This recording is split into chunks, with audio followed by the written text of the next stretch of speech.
People often say that a person cannot change their nature overnight, that letting go of the ego is the hardest thing in life. But the irony is that the ego is not real. It has no shape, no weight, only a character we create and then believe we are. Life, when we look closely, is no different from a game, except we have forgotten that we are playing. We dive too deep into the role, believe too much in the script, until every fear, every wound, every moment of being left behind, all feels real. And in that trance, we forget that all of it is only part of a scene already written, a play we ourselves helped create. Every morning, when we look into the mirror, we see that familiar face and assume it is me. But if we look longer, if we pause in a quiet moment of breath, we may notice that this me is only a mask, a role we put on each day, the good one, the strong one, the successful one, the loved one. Behind it, where the eyes tremble softly, there is something else, silent, vast, nameless. A part of us knows this well, but we have forgotten how to remember. Like an actor who sinks too deeply into the role and forgets that the stage is only the stage. We grow up with reminders. Try harder. Do not fail. Become someone. Each simple sentence slowly builds an invisible cage. We learn to see the world through the eyes of the main character in our own movie. Always anxious, always needing to achieve something, always afraid that if we loosen our grip, everything will collapse. And that is when the game begins.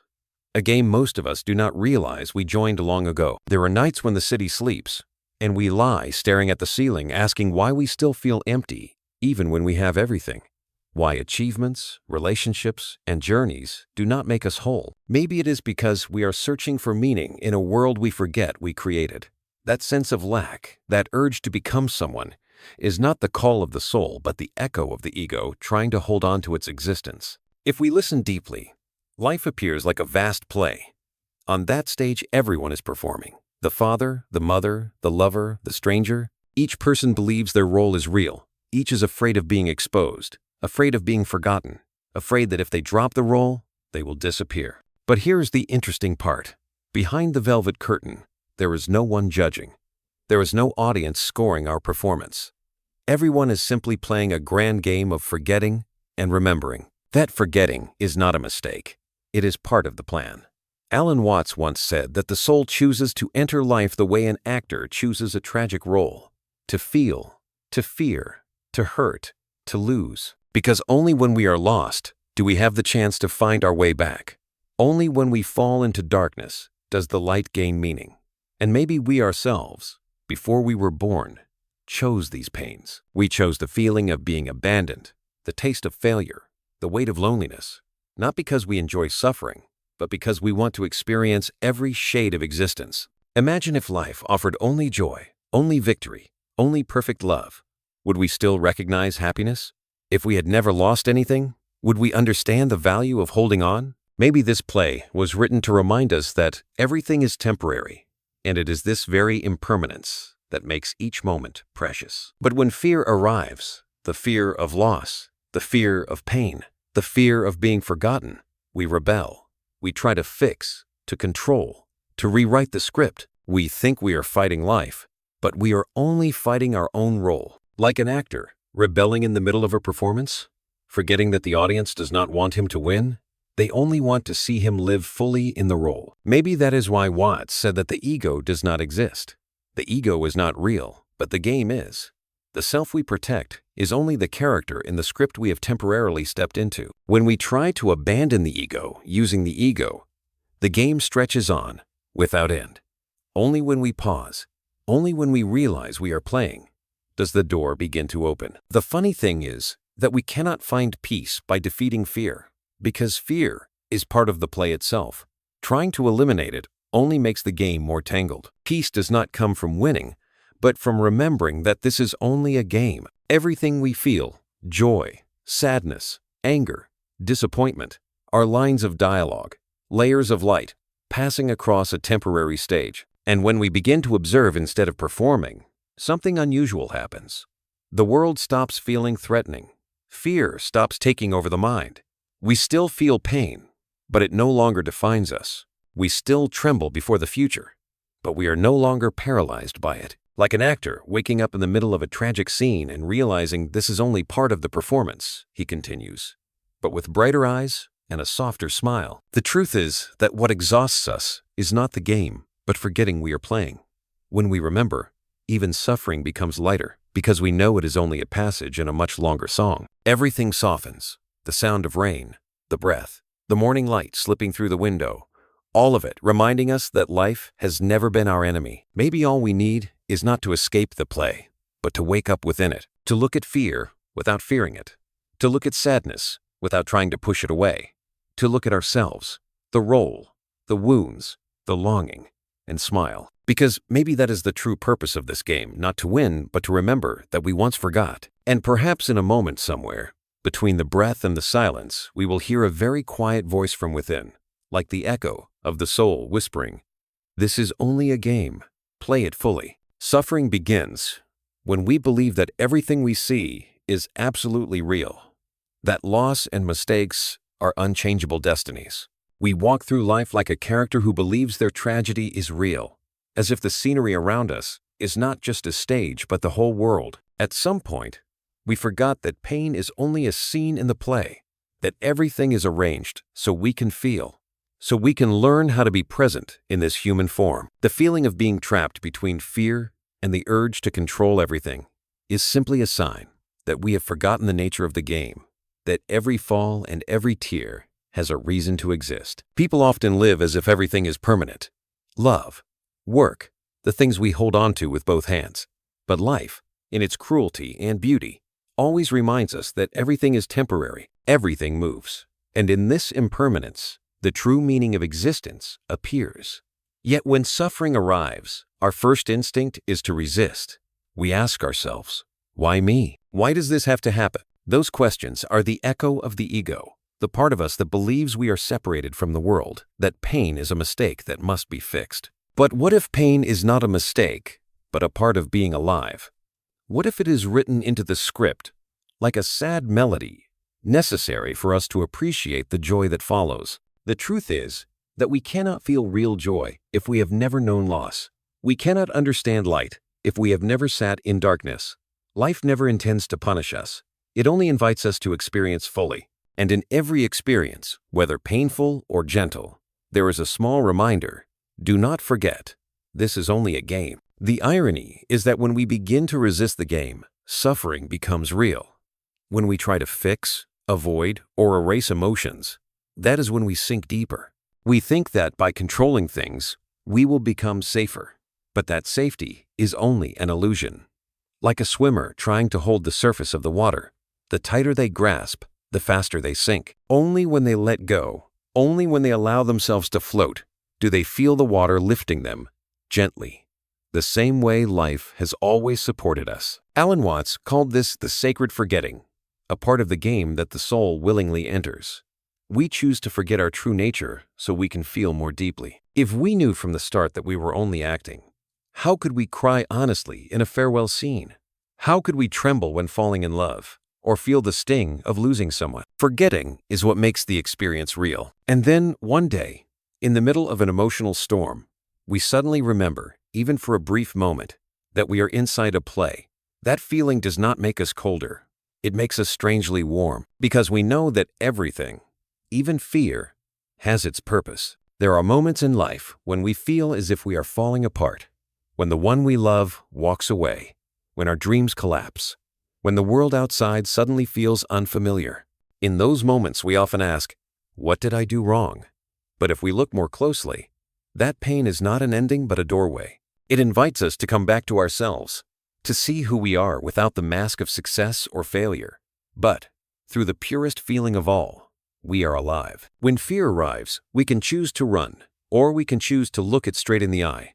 Alan Watts called this metaphysical courage. It is not a loud form of bravery, but a quiet strength, the willingness to stay with the pain, to feel it without trying to fix it. We do not need to become numb. We only need to be aware enough to know that fear is also part of the stage, that pain is not the enemy, but a supporting role that helps us recognize our own depth. Think of a sad movie you have watched. Even though you knew it would make you cry, you still chose to watch it because you wanted to feel, because those tears made you feel alive. Life is the same. We chose to come here to feel, to touch both joy and suffering. But in the process, we forgot that we are the ones who chose. We forgot that our soul agreed to every scene in this script, even the uncomfortable chapters. And so we start fighting against our own choice. When we resist, the energy of life becomes distorted. We no longer hear the subtle sound of being alive, only the echo of fear. Everything becomes heavy, but all it takes is one moment of realization, just 1 second, to see that fear is not real, that it is only part of the game. The pain is still there, but it no longer rules us. We do not need to push it away. We only need to allow it to pass like wind moving through a half-open door. Life does not ask us to win. It only asks us to be present.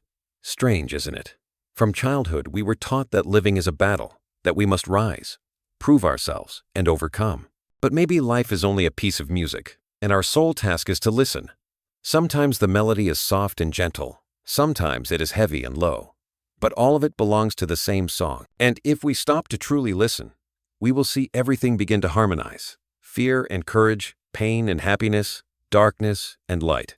They are no longer enemies, but two sides of the same flow. In that moment, we no longer need to push ourselves to be better or stronger or to overcome anything.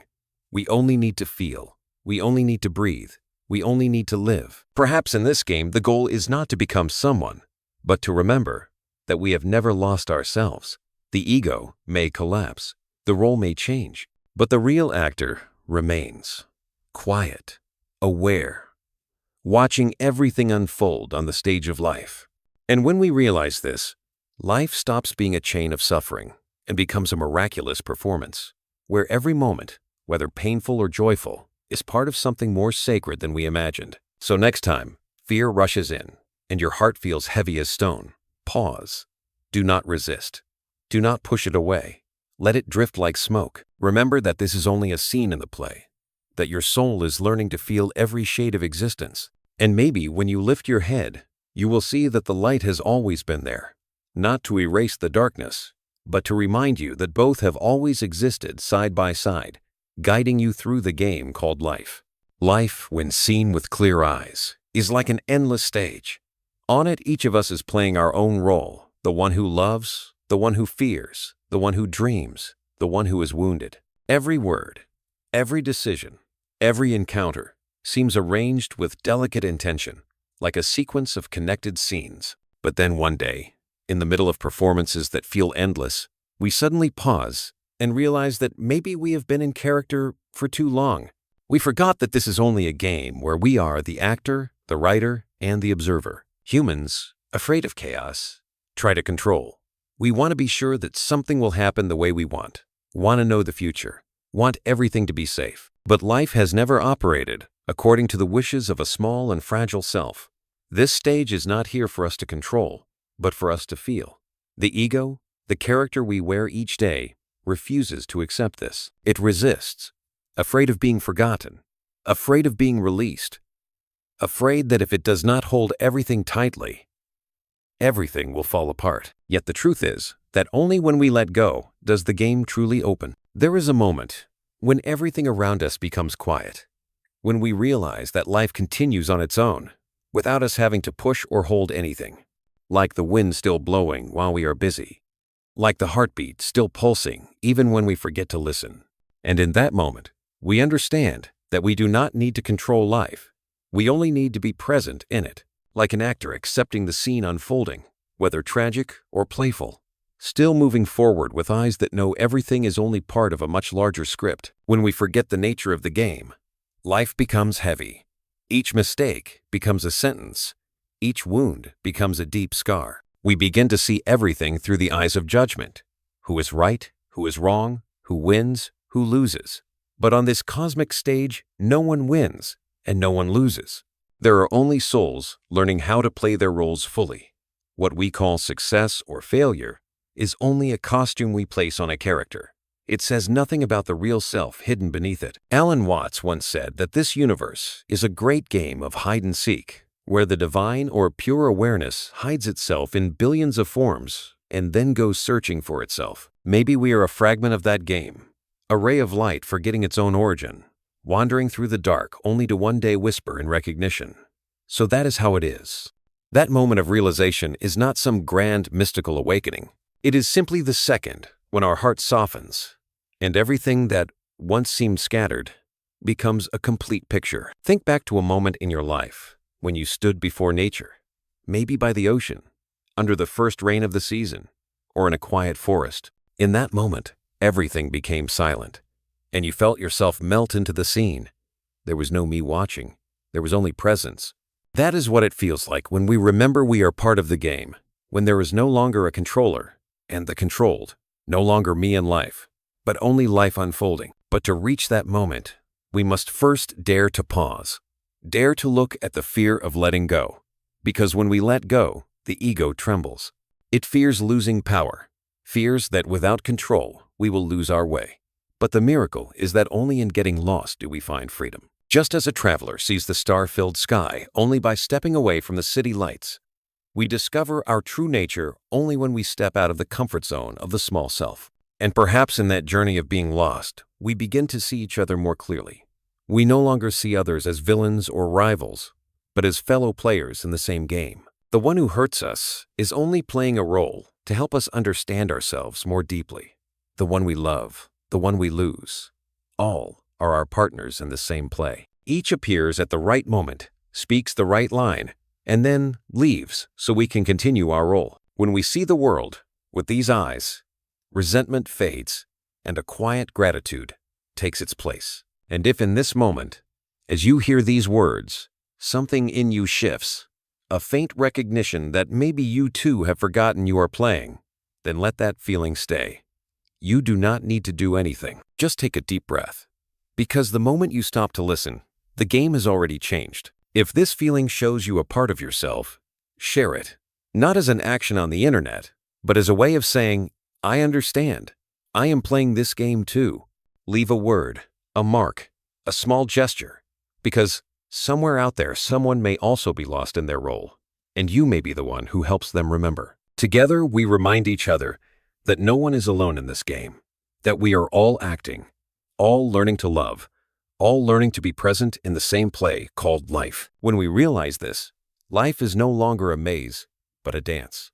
Even when there are missteps or moments out of rhythm, the entire melody is still a beautiful harmony. And when we look at fear, pain, and joy with these eyes, with the gentle awareness of someone who knows this is only a game, we no longer need to run or fight.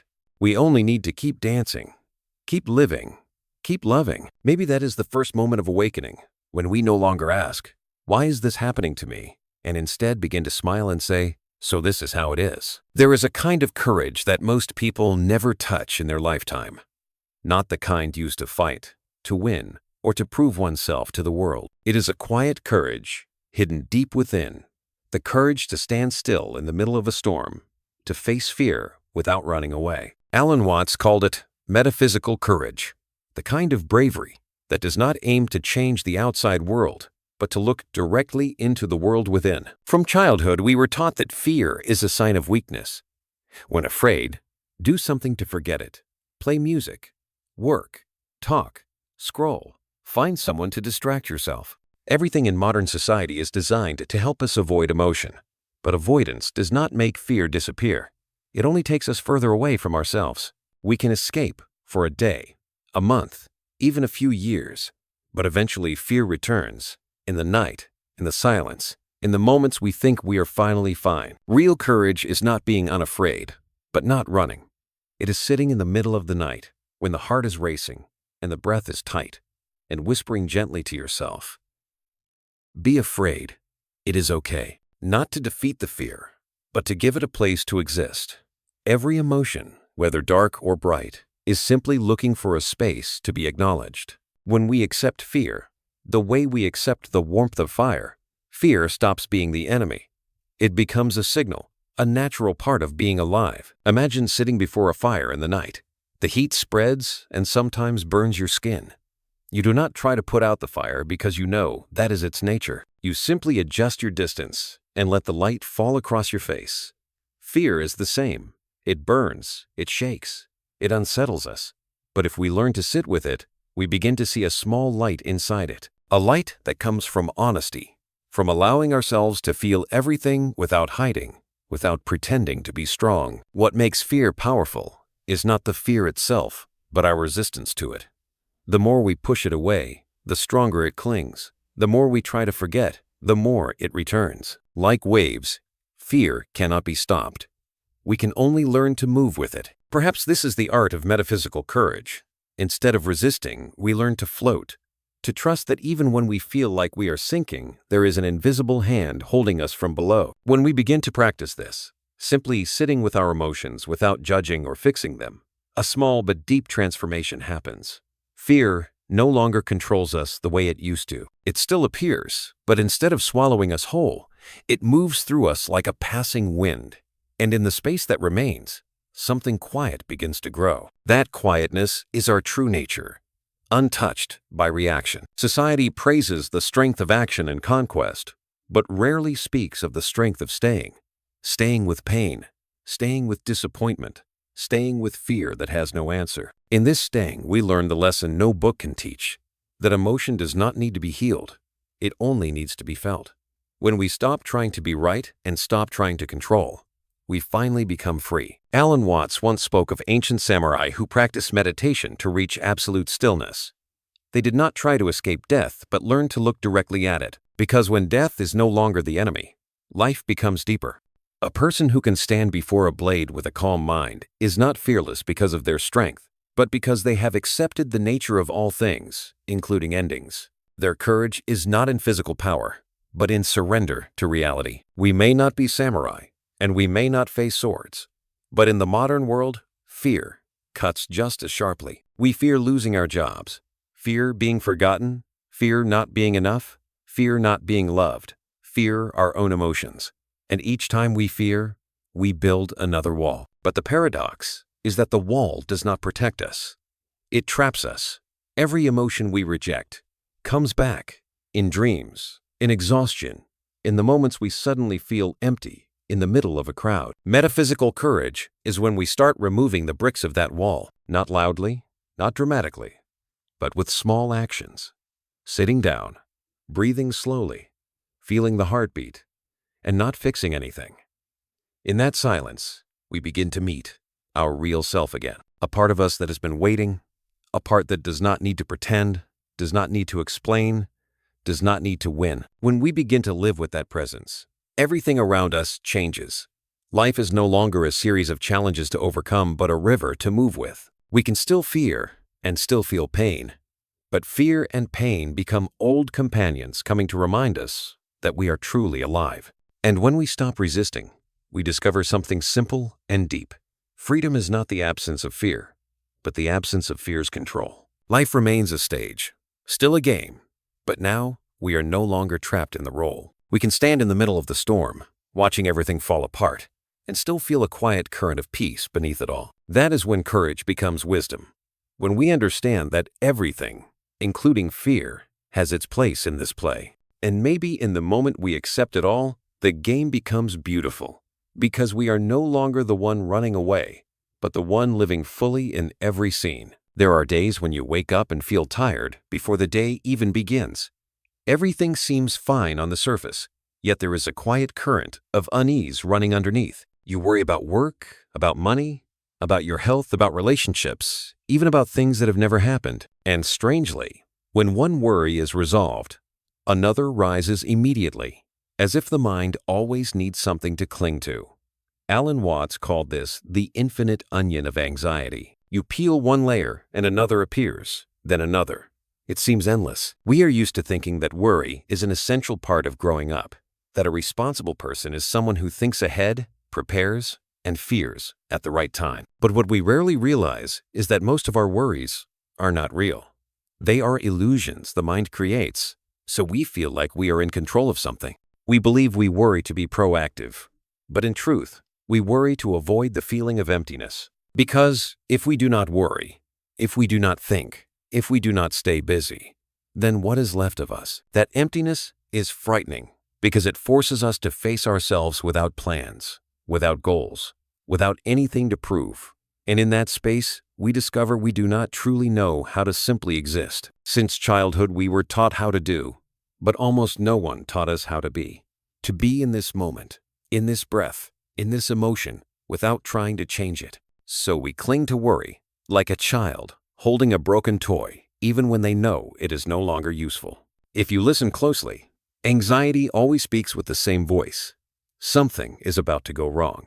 Even when the present is peaceful, the mind doubts, watches, anticipates danger. It says, if you stop worrying, disaster will strike.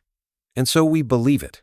We treat anxiety like a protective charm, as if thinking about danger can prevent it. But the harsh truth is that not a single worry has ever saved us from the future.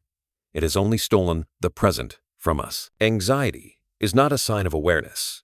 It is a sign of captivity. When we worry, we are no longer here. We are living in an imaginary world our mind creates, where everything can go wrong and we are always the one to blame. Anxiety turns small problems into giants, turns doubt into fear, and turns life into a never-ending emergency. Perhaps you have felt this before, the moment when the mind starts to exaggerate everything. An unanswered email becomes a sign of failure. A strange look from someone becomes rejection. A small ache becomes the threat of illness. When we identify with worry, everything becomes dangerous. The world turns into a battlefield. And ironically, most of those fears have never actually happened. Watts once said that the habit of worrying is a form of emotional addiction. Like an addict who needs a dose to feel alive, we need anxiety to feel like we are doing something. It becomes an inner habit, a mechanism to avoid the silence inside. Because in silence we face the unanswerable question, if I do not worry, who am I? And most of us are not ready for that emptiness. So instead of facing it, we repeat the cycle, worry, relief, then worry again. Like someone solving a puzzle that never ends, we keep peeling the onion hoping to reach a core of peace. But that core does not exist. The problem is not the layers. The problem is believing they must be peeled. We do not need to analyze. We do not need to trace anything back to its origin. We only need to see that the onion was never real. When we realize this, something strange happens. Anxiety becomes less frightening.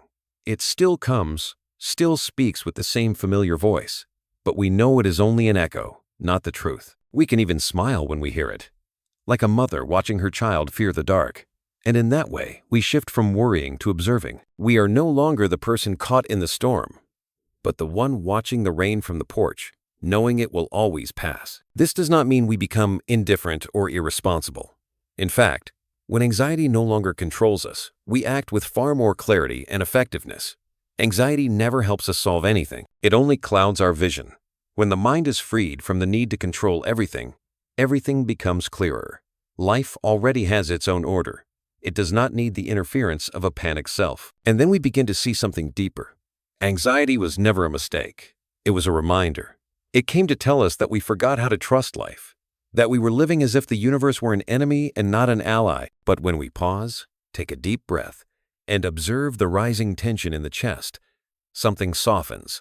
Like a lake after wind, the moment we stop stirring it, the water becomes calm again. Anxiety is the mind's reaction to the fear of losing control.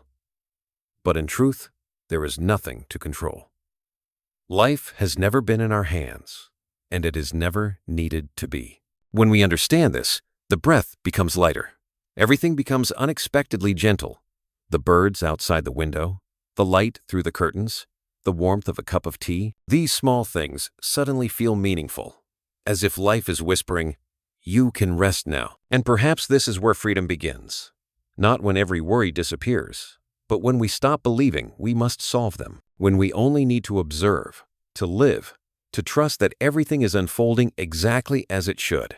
And even when the mind whispers, but what if? We can smile and look at it like an old friend, because we know, deep down, there is nothing that needs controlling. There is only life, still flowing, still gentle, still waiting for us to come back to ourselves. Life does not need to be controlled. It only needs to be observed and contemplated. When we sit quietly and watch what is happening without trying to define it or judge it, everything begins to arrange itself. Like a lake that reflects the sky only when it is no longer disturbed, the human mind sees truth only when it stops trying to control it. Alanwatts once said, "Life does not need to be controlled, it needs to be contemplated." A simple sentence, yet powerful enough to reverse the way we live. Since birth, we have been taught to fight, to overcome sadness, to destroy fear, to fix ourselves so we can become better. But life never asked us to be perfect. The storm does not try to become sunlight, and the light does not try to erase the dark. They simply coexist and blend into each other, creating the natural rhythm of the world. Maybe humans should be like that too, watching everything happening inside us the way we watch a falling rain, without needing to understand, without needing to change, simply feeling it quietly. Imagine you are standing on a hillside, watching dark clouds gather.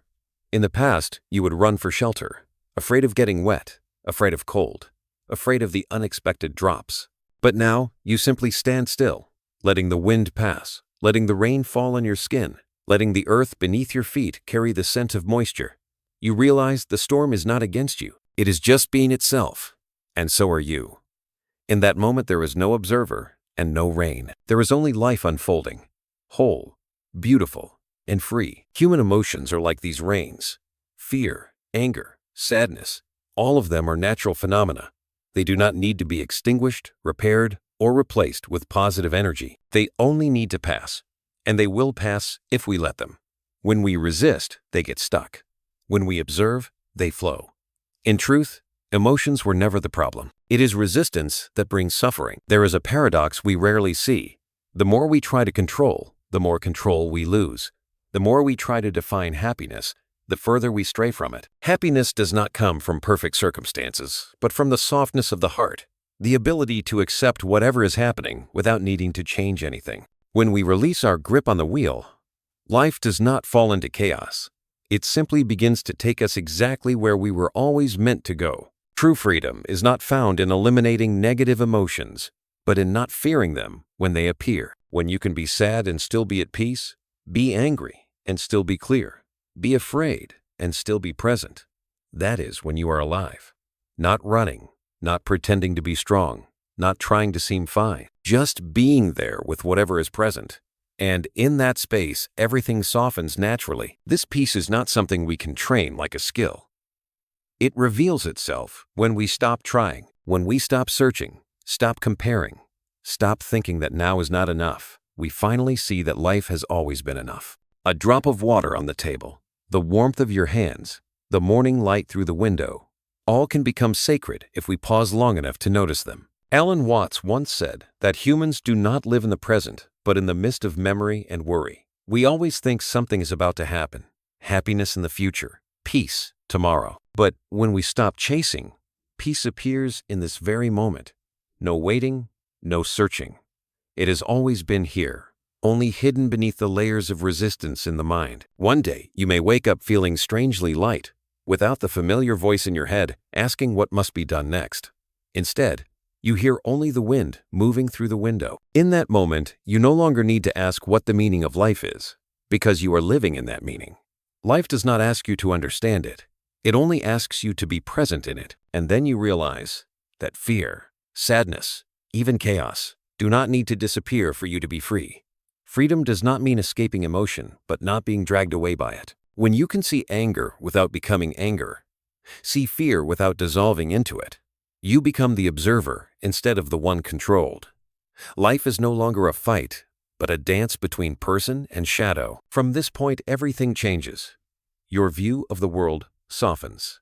You begin to see beauty in small things, even in the broken pieces. You no longer need to force positivity, because acceptance makes everything clear. Emotions still come, but pass lightly, like wind. And in each moment, you realize that peace is not found by avoiding storms, but by standing still in the storm without losing yourself. Then, something magical happens. You no longer try to live life. You begin to let life live through you. Everything becomes natural, flowing, effortless, like a river bending around stones, like clouds floating across the sky. In that absolute simplicity, you feel a happiness that depends on nothing, a nameless joy, a quietness deep within the heart. And perhaps that is the moment the game becomes transparent. When you no longer need to win, no longer need to understand, no longer need to fix, only to live, to feel, to see the world as it is. In that moment, you no longer ask, "Who am I?"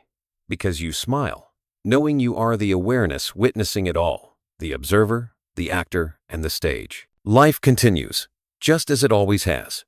Bright mornings and long nights, seasons passing while we barely notice when we ourselves began to change. No matter how much we meditate, how many books we read, or how deeply we learn to breathe, the river keeps flowing. It never promises to be easy, and it never guarantees that pain will disappear. But now we begin to see that the problem was never what happened, but how we existed within it. The way we look has changed, and because of that, the world has changed too. There will never be a moment in life without challenge. There will still be days when we feel lost, nights when the mind fills itself with questions. But instead of searching desperately for answers, we begin to listen. We realize that each event comes not to harm us, but to deepen our capacity to feel. Every stumble is an invitation, a way for life to whisper, "Look closer. There is something here for you." Alan Watts once said that life is a play the soul willingly enters to experience. And within this game, we forget that we are the ones who wrote the script. We cry, laugh, hurt, love, and believe it is all real. But one day, when the thin curtain of illusion trembles, we suddenly remember that we chose all of this. Both suffering and joy, both loneliness and reunion, are essential parts of the long symphony of existence. When we see life as a play, we no longer fear painful scenes, because we know no tragedy lasts forever. The scene will change, the lighting will shift, the music will rise in a different way. Our only task is to play our role as fully as we can, with all our emotion, all our sincerity, not to perform better, not to earn applause, but simply to live each moment as if it were the last frame we were given here. At some point, when you sit alone in a quiet room, you may finally understand what once sounded like a theory, that no one is truly watching you from behind the curtain. There is no judge scoring your performance. There is no prize and no punishment. There is only you, experiencing yourself through this game. And when you understand that, the weight slips off your shoulders.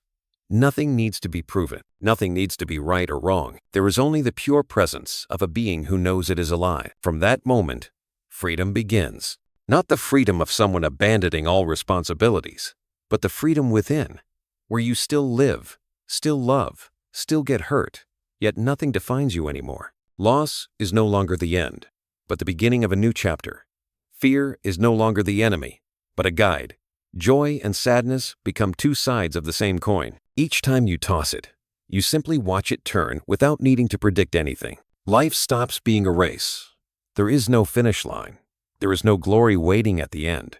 No one is standing there to hand you a trophy.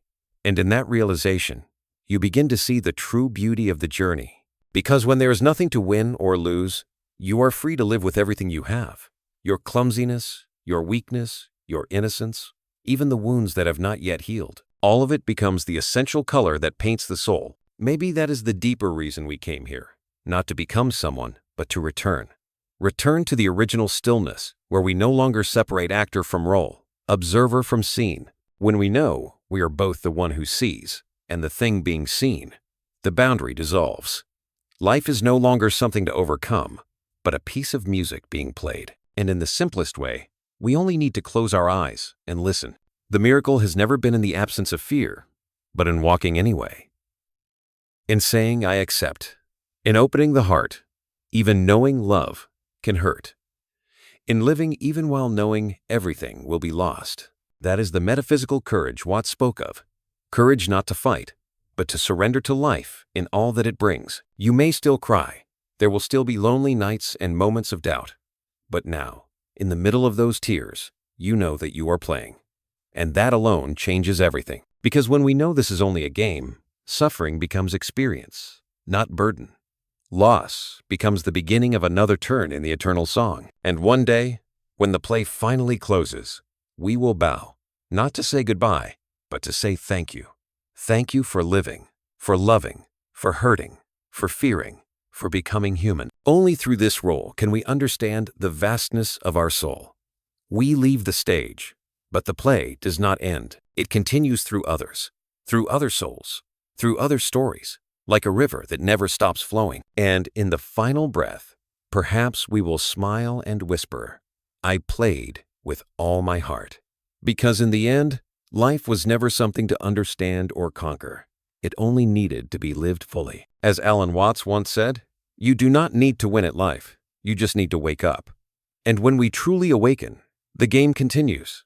But this time, we know we are playing, and that is absolute freedom.